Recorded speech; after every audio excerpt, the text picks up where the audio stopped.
Quand le jeune Ethan a disparu, un courageux chien policier, Kai, était le seul espoir de le ramener.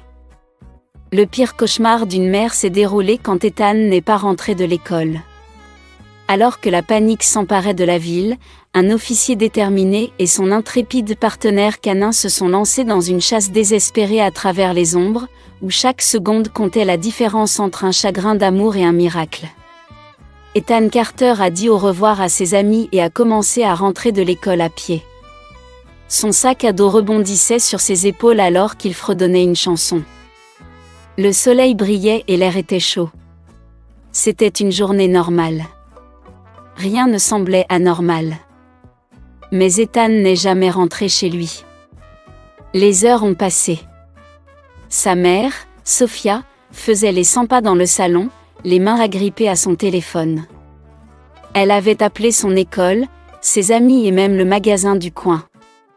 Personne ne l'avait vu depuis qu'il avait franchi les portes de l'école. Le cœur de Sophia battait la chamade alors qu'elle composait le 112. « Mon fils a disparu », dit-elle, la voix tremblante. « Il a quitté l'école à 3 heures. Il est presque 6 heures. Il devrait être à la maison. » La ville était petite, sûre. Les enfants jouaient dehors sans crainte. Mais maintenant, la peur s'est infiltrée dans tous les recoins de l'esprit de Sophia. Et s'il était blessé ? Et si quelqu'un l'avait emmené ? Elle secoua la tête. Non. Elle ne pouvait pas penser de cette façon. Quelques minutes plus tard, des voitures de police se sont arrêtées devant sa maison. L'officier Shawn Johnson est sorti, sa grande silhouette projetant une ombre sur l'allée. À côté de lui se trouvait Kai, son fidèle partenaire canin, un berger allemand aux yeux perçants et au nez puissant. Sophia courut vers Shawn. « S'il vous plaît, trouvez-le », implora-t-elle. « Nous ferons tout notre possible », dit Shawn, sa voix ferme. « Dites-moi tout. » Sophia a décrit les vêtements d'Ethan. Un sweat à capuche bleue. Un jean noir. Des baskets avec des rayures rouges. Ses mains tremblaient en parlant. Elle lui a dit le chemin qu'Ethan empruntait toujours pour rentrer chez lui. Shawn hocha la tête. Nous allons commencer à l'école. Lui et Kai se sont rendus au terrain de jeu vide derrière l'école. Les balançoires grinçaient dans la brise. Le toboggan brillait sous le soleil couchant. Quelques emballages volaient sur le trottoir. Puis ils l'ont vu. Une casquette de baseball rouge. Shawn la ramassa. Son estomac se serra. C'est à Ethan, n'est-ce pas ? Sophia lui avait dit qu'Ethan portait toujours une casquette rouge. C'était sa préférée. Il ne quittait jamais la maison sans elle. Shawn s'agenouilla à côté de Kai. Il tenait la casquette près de lui. « Trouve-le, mon garçon. » Kai renifla profondément. Ses oreilles se dressèrent. Son nez tressaillit. Puis, sans hésitation, il se précipita vers les bois derrière l'école. Shawn courut après lui, ses bottes craquant contre les feuilles mortes. Les arbres se dressaient haut, leurs ombres s'étirant tandis que le soleil baissait. De retour à la maison de Sophia, d'autres policiers sont arrivés. Ils ont frappé aux portes, demandant si quelqu'un avait vu Ethan. Certains voisins se sont joints à la recherche, des lampes de poche à la main. La panique s'est propagée dans toute la ville comme une traînée de poudre. Tout le monde connaissait Ethan. Tout le monde voulait le trouver. Ethan, des voix ont appelé à travers la nuit. Ethan, tu nous entends ? Mais les bois restèrent silencieux. Kai se déplaçait vite, le nez au sol. Shawn suivait, scrutant les arbres. Chaque seconde qui passait faisait se serrer son ventre. Il avait déjà vu des cas comme celui-ci. Certains se sont bien terminés. D'autres pas. Il ne laisserait pas cela être le dernier. Le soleil a disparu et les ténèbres ont englouti le ciel. L'air est devenu froid. Un hibou lointain a ululé. Les projecteurs de recherche vacillaient entre les arbres, projetant des ombres étranges. Puis Kai s'est arrêté. Son corps s'est raidi. Il laissa échapper un grognement sourd. Shaun se figea. « Qu'est-ce qu'il y a, mon garçon ?» Le nez de Kai pointait vers l'avant. Shaun leva sa lampe de poche, la pointant devant lui. Et puis, juste au-delà des arbres, quelque chose a bougé. La recherche les avait menés à quelque chose.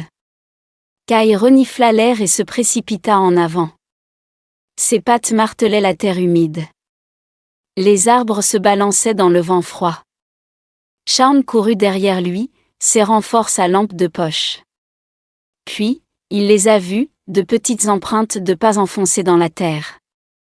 Shaun s'agenouilla, les traçant avec ses doigts. Ethan était passé par là. Son cœur battait la chamade. « Nous sommes proches », murmura-t-il.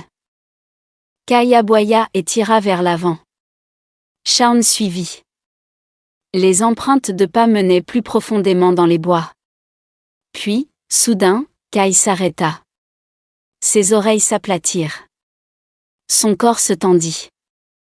Shaun balança sa lampe de poche devant lui. Le faisceau attrapa quelque chose dans la boue. Des traces de pneus. Son souffle se coupa. Une voiture était passée par là. Récemment. Sa radio crépita. Johnson, un signe du garçon, demanda une voix. Shaun appuya sur le bouton. Négatif. Mais écoutez, j'ai trouvé des traces de pneus. Ce n'était pas juste un enfant perdu. Quelqu'un l'a emmené. Nous avons besoin de renforts. Maintenant. Silence, puis une réponse rapide. En route. La mâchoire de Shaun se serra. Ses mains se serrèrent en poing. Cela a tout changé. Si Ethan avait été enlevé, le temps était compté. Il se tourna vers les pistes. La boue était molle. Les pneus s'étaient enfoncés profondément. Il étudia le motif, la direction. Son estomac se serra. Les pistes menaient vers les mines abandonnées à l'extérieur de la ville. Aucun enfant n'irait là-bas seul. Kai gémit, faisant les 100 pas en cercle. Il renifla le sol, puis leva les yeux vers Shaun, attendant son ordre. Shaun prit une profonde inspiration. Il était déjà allé dans ces mines. Il y a des années, il avait poursuivi un fugitif dans les tunnels. C'était un labyrinthe. Un endroit où l'obscurité engloutissait le son. Un endroit où les gens disparaissaient. Et maintenant, un enfant était là. Shaun serra sa radio. Nous avons une piste. Direction les mines. Il se tourna vers Kai. Allons-y, mon garçon. Ils partirent en courant. Le cœur de Shaun battait la chamade. Le vent hurlait à travers les arbres. Ses bottes frappaient durement la terre. Il avança. Il n'avait pas de temps à perdre. Ethan était là-bas. Et Shaun allait le ramener à la maison. Plus ils approchaient des mines, plus l'air devenait froid. Shaun le sentait dans ses os. L'endroit était silencieux, trop silencieux. Il tendit à nouveau la main vers sa radio. Johnson à la répartition. Je suis à l'entrée des mines. Aucun signe de mouvement pour le moment. Bien reçu. Renfort est à 10 minutes. Procédez avec prudence. Shaun éteignit la radio et jeta un coup d'œil à Kai. Reste vigilant, mon garçon. L'entrée était un trou béant dans la terre. Des poutres métalliques rouillées encadraient le tunnel.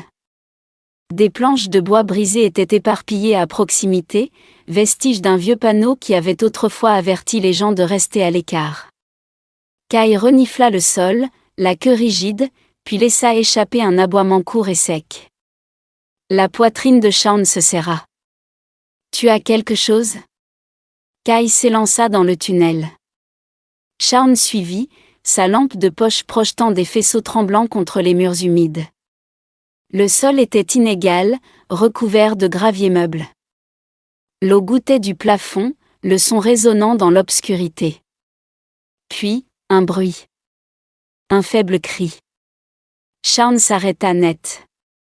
Il retint son souffle, écoutant. Aidez. La voix était faible, presque perdue dans l'air calme. Mais elle était là. Ethan. Ethan, cria Shaun. Sa voix rebondit sur les murs. J'arrive. Reste où tu es. Kai grogna doucement dans sa gorge. Shaun balança la lampe de poche autour, scrutant le tunnel. Les ombres s'étiraient et se tordaient. L'air était épais. Puis il la vit, une vieille porte métallique, légèrement entr'ouverte. Shaun la poussa pour l'ouvrir. Les charnières grinçaient. Le faisceau de la lampe de poche vacilla dans la petite pièce à l'intérieur. Ethan. Le garçon était assis contre le mur, les bras enroulés autour de ses genoux. Son visage était pâle, ses vêtements sales. Mais il était vivant.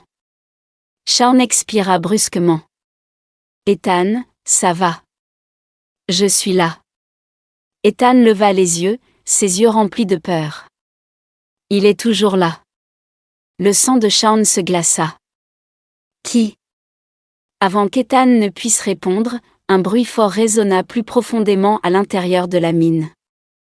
Quelqu'un d'autre était là. Shaun a atteint l'entrée de la mine. Le vent hurlait dans les tunnels. Il écouta attentivement. Puis il l'entendit, une petite voix effrayée. Ethan était à l'intérieur. Shaun serra sa lampe de poche. Il se déplaça prudemment, ses bottes craquant contre la terre. Kai resta proche, les oreilles alertes, les yeux scrutant chaque ombre. Une silhouette sombre se tenait près de l'entrée. Shaun se figea. Sa lampe de poche attrapa le visage de l'homme. Richard Miller. Les yeux de Richard brûlaient de colère. Son visage était mince, sa mâchoire serrée. Ses mains tressaillaient à ses côtés. Shaun se calma. Richard, éloigne-toi du garçon. Richard ne bougea pas.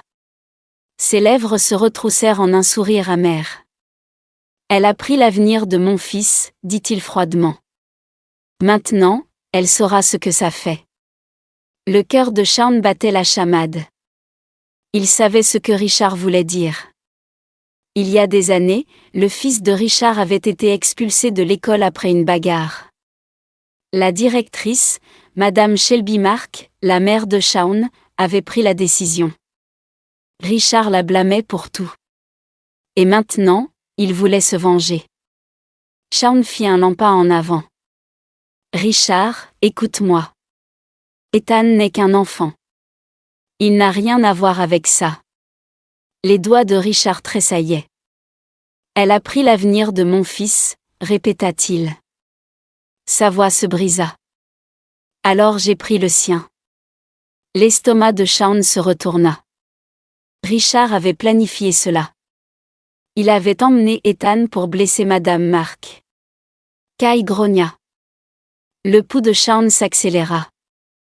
Il devait agir vite. Richard recula, plus profondément dans la mine. Shaun entendit Ethan gémir. Si Richard disparaissait dans les tunnels, il pourrait ne jamais le retrouver. Laisse partir le garçon, dit Shaun, sa voix ferme. Richard secoua la tête. Pas encore. Elle doit souffrir d'abord. Shaun serra sa mâchoire. Elle n'est pas là, Richard. Il n'y a que toi et moi. Finissons en maintenant. Richard hésita. Son souffle était rauque. Il avait l'air fatigué, brisé. Mais son emprise sur le passé était forte. Shaun fit un autre pas. Laisse partir Ethan, et nous pouvons parler. Personne d'autre n'a besoin d'être blessé. Les mains de Richard tremblaient. Pendant un instant, ses yeux brillèrent de doute. Puis, soudain, il se jeta sur lui. Shaun eut à peine le temps de réagir. Richard tira un tuyau rouillé de derrière son dos et le balança vers lui. Shaun se baissa, roulant sur le côté. Le tuyau s'écrasa contre le mur de roche, envoyant des étincelles dans l'air. Kay sauta en avant, les dents découvertes. Richard trébucha en arrière, se balançant sauvagement. Kay esquiva et mordit son bras, le forçant à laisser tomber le tuyau. Kay, recule, ordonna Shaun. Kay recula, mais ses yeux restèrent fixés sur Richard, prêt à frapper à nouveau. Shaun se releva d'un bond et se précipita en avant. Il attrapa le poignet de Richard, le tordant derrière son dos. Richard se débattait, mais Shaun tenait bon. « C'est fini », dit Shaun, respirant fort. La force de Richard s'estompa. Il s'affaissa contre le mur, sa poitrine se soulevant et s'abaissant en respiration saccadée. « Tu ne comprends pas », murmura-t-il. « Elle a tout gâché. » Shaun secoua la tête. « Ce n'est pas la bonne façon. » Les yeux de Richard se remplirent de quelque chose qui ressemblait à du regret. Puis il s'affaissa, vaincu. Shaun appela rapidement des renforts à la radio. Suspect en état d'arrestation. Le garçon est en sécurité. Je répète, le garçon est en sécurité. Un soulagement envahit sa poitrine alors qu'il se tournait vers Ethan. Le garçon était toujours recroquevillé contre le mur, les yeux grands ouverts de peur. Shaun s'agenouilla à côté de lui. « Eh, mon pote. Tout va bien maintenant. Tu es en sécurité. » La lèvre d'Ethan trembla. Il a dit que je ne reverrai plus jamais ma maman. Le cœur de Shaun se serra. Il posa doucement une main sur l'épaule d'Ethan. « Personne ne t'enlève à ta maman. Tu rentres à la maison. » Les larmes montèrent aux yeux d'Ethan. Shaun l'aida à se relever. Le garçon s'accrocha à lui, de petites mains serrant fermement sa veste. Quelques minutes plus tard, des sirènes hurlèrent à l'extérieur. Des policiers se précipitèrent à l'intérieur, sécurisant Richard et s'assurant qu'Ethan allait bien. Sophia arriva quelques instants plus tard. Dès qu'elle vit son fils, elle fondit en larmes. « Ethan » cria-t-elle, le serrant dans ses bras. Ethan enfouit son visage dans son épaule. « Maman !» Shaun recula, les laissant profiter de leur moment. Une boule se forma dans sa gorge. C'était fini. Ethan était en sécurité. Kay poussa la main de Shaun. Il baissa les yeux sur son partenaire, une chaleur se répandant dans sa poitrine. « Bon travail, mon garçon », murmura-t-il en frottant la tête de Kay. Alors que Richard était emmené menotté, il jeta un coup d'œil à Shaun. Son visage était vide, sa colère disparut. Il ne restait que du regret. Shaun le regarda partir, puis se tourna vers Ethan et Sophia. Cette affaire avait été personnelle. Elle avait été douloureuse. Mais à la fin, ils avaient sauvé une vie. Kay sentit le danger. Il grogna doucement, les muscles tendus. Ses yeux se fixèrent sur Richard. La respiration de l'homme était lourde, ses mains tremblaient. Richard sortit un couteau. Le cœur de Shaun battit la chamade. Il garda sa voix calme. « Cela ne réparera rien, dit-il. C'est fini. » La prise de Richard se resserra autour du manche. Ses jointures devinrent blanches. « Elle m'a tout pris », marmonna-t-il. Ses yeux se balançaient entre Shaun et Ethan. Shaun fit un pas en avant. « Pose le couteau, Richard. » Richard secoua la tête. Sa respiration était rauque. « Non », murmura-t-il. « Pas encore. » Puis il se jeta sur lui. Mais Kay fut plus rapide. Le chien sauta, attrapant le bras de Richard. Richard haleta de douleur, le couteau tombant au sol avec un cliquetis. Il se débattait, mais Kay tenait bon. Shaun se déplaça rapidement. Il plaqua Richard au sol, forçant ses bras derrière son dos. Richard se tordit, criant de rage, mais Shaun ne lâcha pas. Il sortit ses menottes et attacha les poignets de Richard. « C'est fini, » dit Shaun, respirant fort. Richard laissa échapper un sanglot brisé. Son corps s'affaissa. Shaun leva les yeux. Ethan se tenait immobile, des larmes rayant son visage. « Ethan » appela Shaun doucement. La lèvre d'Ethan trembla. Puis, soudain, il courut en avant et jeta ses bras autour de Shaun. « J'avais tellement peur » cria-t-il. Shaun enroula ses bras autour du garçon. « Tu es en sécurité maintenant.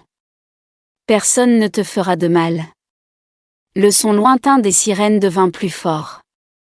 Des lampes de poche dansaient à travers les arbres. Des policiers se précipitèrent dans la mine. Sophia apparut à l'entrée. Dès qu'elle vit Ethan, elle haleta. « Ethan !» Ethan se sépara de Shaun et courut vers sa mère. Sophia tomba à genoux, le serrant fort dans ses bras. Des larmes coulaient sur son visage. « Je pensais t'avoir perdu, » sanglota-t-elle. « Je vais bien, maman, » murmura Ethan. « Shaun m'a sauvée. » Écaille. Sophia leva les yeux vers Shaun, ses yeux remplis de gratitude. « Merci, » dit-elle d'une voix étranglée. « Merci de l'avoir ramené. » Shaun fit un petit signe de tête. « C'est un gamin fort. » Les policiers emmenèrent Richard menotté.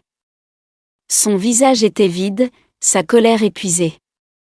Il jeta un dernier coup d'œil à Shaun avant de disparaître dans la nuit. Shaun expira, le poids de la nuit s'installant enfin dans sa poitrine. Il s'agenouilla à côté de Kai et le gratta derrière les oreilles. « Bon travail, mon pote. Tu as fait du bon boulot. » Kai remua la queue, léchant la main de Shaun. La mine était silencieuse maintenant. Le danger était passé. Mais la ville n'oublierait jamais les murmures dans les bois. Et Shaun non plus. Ethan était en sécurité. C'était tout ce qui comptait. Plus tard dans la nuit, Shaun était assis dans sa voiture de patrouille, regardant le ciel sombre. La radio bourdonnait de voix, mais il les entendait à peine. Son esprit repassait les événements de la nuit, la peur dans les yeux d'Ethan, la colère dans la voix de Richard, la façon dont Kai avait réagi sans hésitation. Kai reposa sa tête sur les genoux de Shaun. Shaun passa une main dans la fourrure épaisse du chien. « Tu l'as sauvé, tu sais, » murmura-t-il. Kai laissa échapper un léger souffle, sa queue frappant le siège. Un coup à la fenêtre surprit Shaun. Il la baissa pour voir Sophia debout là, tenant une tasse de café. « Je me suis dit que tu pourrais en avoir besoin, » dit-elle avec un sourire fatigué. Shaun la prit, la chaleur se répandant dans ses doigts. « Merci. » Sophia s'appuya contre la voiture. « Je ne sais pas comment te rembourser. » Shaun secoua la tête. « Tu n'as pas à le faire. Occupe-toi juste d'Ethan. C'est tout ce qui compte. » Elle hocha la tête, ses yeux se remplissant à nouveau de larmes. « Je le ferai. » Ethan jeta un coup d'œil derrière elle, serrant un animal en peluche dans une main. « Shaun ?» Shaun se tourna vers lui. « Ouais, mon pote. » Ethan hésita, puis s'avança et enroula ses petits bras autour de Shaun. « Merci. » Shaun avala la boule dans sa gorge et le serra à son tour. « N'importe quand, gamin. » Alors que Sophia et Ethan s'éloignaient, Shaun prit une profonde inspiration. La nuit avait été longue. La ville avait été ébranlée. Mais à la fin, Ethan était à la maison. Et c'était suffisant. Kai poussa la main de Shaun, et il lui sourit. « Allez, mon pote. Rentrons à la maison. » Il démarra la voiture, le moteur vrombissant. Alors qu'il s'éloignait, les lumières de la ville scintillaient au loin, et pour la première fois depuis longtemps, Shaun se sentit en paix.